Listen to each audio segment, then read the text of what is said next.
ne mulwawo ngolo osuubira oba bannange takyakubika mpeta webale kyokoze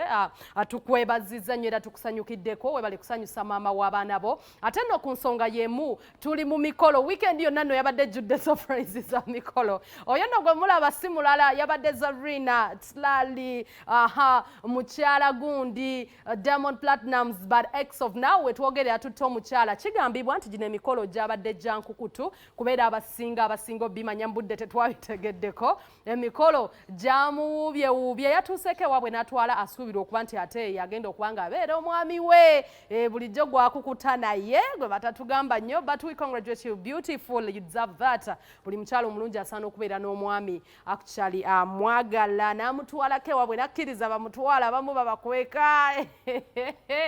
kongs darling kongs oyabadde Zari n'omwagalwa we kigambibwa nti badde wano ejjinja oba yayitidde wano effe tetwamulabye ebintu byabadde byankukutu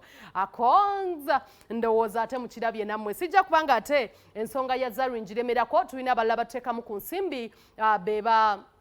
Graceful mnagibagambye beba Aropex style adhesive Aropex bakugamba mukwano abaina towels oba seminti akwata towels era ne towels nkugamba bazina lwansonga nti basobola ku advisinga ku towels chizo yinzo kubanga okozesewa newa azoyinzo okozesa mu nyumba mukwano size bakozesa mu washrooms baina seminti akwata towels bamuyita adhesive gotagenda kusanga mu dduuka ddala lyonna gotagenda kusanga company endala mukoledde wabula bakuba bakuwadde seminti ono towels zo zirivaako weyagalidde okuzijja kwa Aropex era Uganda esiima nnyo